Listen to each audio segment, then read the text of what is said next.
और आज बात करेंगे ट्विशा डेथ केस की। एक ऐसी मौत जिसने पूरे देश को झकझोर दिया।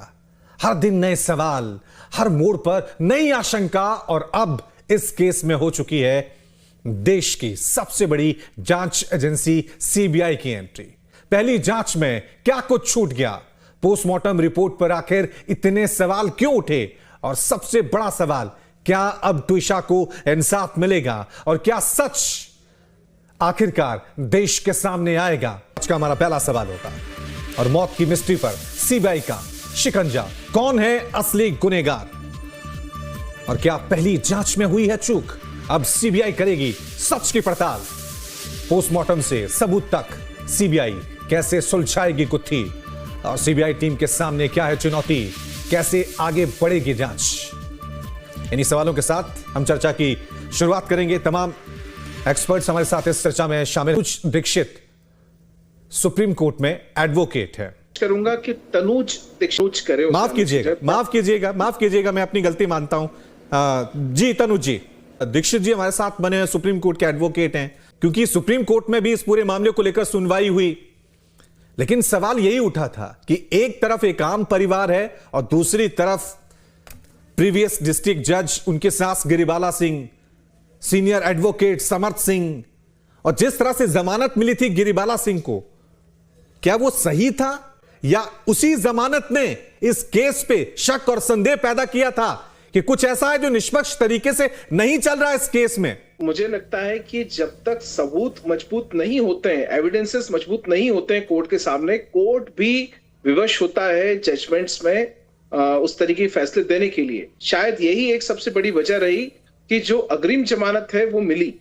अब हम बात करते हैं इस केस के बारे में, तो सीबीआई की एंट्री क्यों हुई? सीबीआई की एंट्री होने के पीछे सबसे प्रमुख वजह मैं आपको समझाता हूं कि पुलिस पे भरोसा नहीं, ये कोई बात नहीं। सीबीआई दरअसल किसी भी तरीके के राजनीतिक, प्रदेश स्तर के प्रेशर, कॉन्टैक्ट्स, ऐसी चीजों से परे है। एक मजबूत एजेंसी है, विश्वसनीय एजेंसी है, और उसके पास में एडवांस फॉरेंसिक स्क्रूटनिंग की प्रोसेस होती है। क्योंकि ट्विशा ने भी शायद फिल्म करी थी, अभिनेत्री थी, और आपको ध्यान होगा ऐसा ही एक मामला देश में सुशांत सिंह राजपूत, जो कि अभिनेता थे फिल्म के, और उनका मामला हुआ था। और आज हम सुशांत सिंह राजपूत को इसलिए भी याद कर रहे हैं कि उनके केस में देश की 3 बड़ी एजेंसी, जिसमें सीबीआई, एनसीबी और ईडी, तीनों ने जांचें करी थी।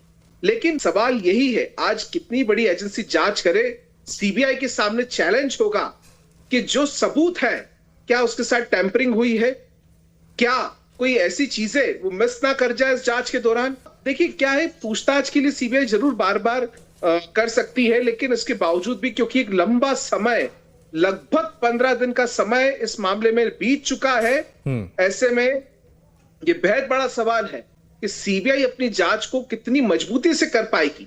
एक और जो एंगल, जो गिरिबाला सिंह की जमानत, क्या लग रहा है आपको, हाईकोर्ट इसे किस एंगल से देखेगा? अगर उसके पहले पोस्टमार्टम की रिपोर्ट्स हाईकोर्ट तक पहुंची, और अगर उसमें कुछ भी संदिग्ध पाया गया, क्योंकि अभी तक रिपोर्ट्स हमें जानकारी नहीं है, लेकिन सेकंड पोस्टमार्टम की रिपोर्ट्स में अगर कुछ भी ऐसा संदिग्ध लगता है तो निश्चित रूप से जमानत भी रद्द हो सकती है। साथ ही साथ जो कार्रवाइयां हम सोच रहे हैं, जिस एंगल पे काफी समय से मंथन चल रहा है, अगर वैसा कोई भी टाइम एंगल, तो निश्चित रूप से ये इसका ये जो लोग, मैं बड़े आम आदमी की तरह आपसे सवाल पूछना चाह रहा हूं कि आप जुडिशरी से जुड़े हुए हैं, इस पूरे सिस्टम से जुड़े हुए हैं, क्या वाकई में ऐसा होता है जुडिशरी के लोग, अगर उसमें है कोई जज है, तो उनका प्रभाव फैसलों पर, जमानत पर, ये देखने को मिलता है? निचली अदालत ने क्यों जमानत दी, ये वहीं तक सीमित है। मुझे लगता है कि जमानत रद्द होने के भी चांसेस है, और हाईकोर्ट और जो लोअर कोर्ट्स होती हैं, उनका फैसला एक समान हो ये आवश्यक नहीं।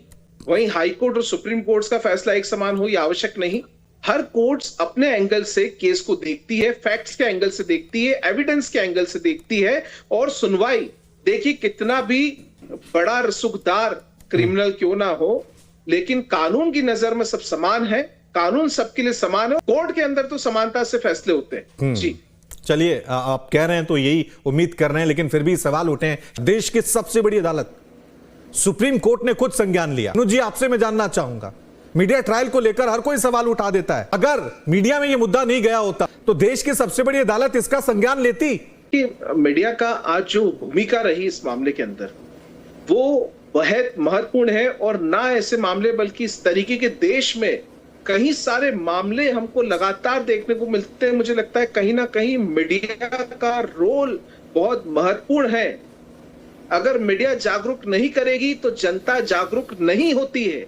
मैं सराहना करता हूं मीडिया ने जिस तरीके से भूमिका निभाई।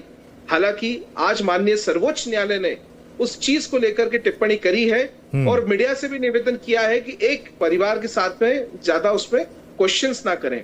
ठीक है, अपनी जगह जांच के लिए वो भी सहयोग के लिए आवश्यक है, और मुझे लगता है कि अब जिस तरीके से सीबीआई मामले को आगे राउंड ऑफ करेगा, इसमें एक बहुत महत्वपूर्ण, क्योंकि हमने सोशल मीडिया के प्लेटफॉर्म्स पर देखा किस तरीके से काफी सारी चैट्स वायरल हुई हैं।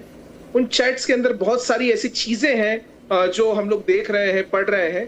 तो मैं उस मामले में भी आपको बताना चाहूंगा कि वो चैट्स कोर्ट के अंदर 65B एविडेंस एक्ट के तहत उसको स्वीकार कराना एक बेहद चैलेंजिंग है, क्योंकि केवल स्क्रीनशॉट्स सबूत के रूप में नहीं माने जाते हैं। डिजिटल एविडेंस के रूप में केवल स्क्रीनशॉट्स नहीं माने जाते हैं। कंप्लीट लॉग, व्हाट्सएप का बैकअप, वो सब लगेगा। देखना यह है कितनी फाइल्स मौजूद हैं, क्या चीजें डिलीटेड हैं, क्या डाटा अवेलेबल है, और ये जांच, क्योंकि इसका सबसे बड़ा मुद्दा डिजिटल एलोकेशन पर, डिजिटल एविडेंसेस पर है, तो वो बहुत महत्वपूर्ण है। चाहे वो सीसीटीवी के फुटेजेस हो, चाहे वो कॉल की रिकॉर्डिंग्स हो, चाहे वो व्हाट्सएप के चैट्स हो, ये सब महत्वपूर्ण रहेगा। ये पूरा केस का बड़ा आधार डिजिटल एविडेंसेस के ऊपर है। जी हाँ, साफ तौर से, क्योंकि इस पूरे मामले में बहुत सारी ऐसी चैट्स आई थी, ट्विशा की चैट्स आई थी कि अब यहाँ मुझे बहुत घुटन महसूस हो रही है, ये सारी चीजें आई हैं। मेरे पास समय समाप्त हो गया है। बहुत बहुत शुक्रिया आप सभी का इस चर्चा में शामिल होने के लिए। उम्मीद करते हैं अब ट्विशा को इंसाफ मिलेगा। छोटा सा ब्रेक, देखते रहिए न्यूज़ स्टेट।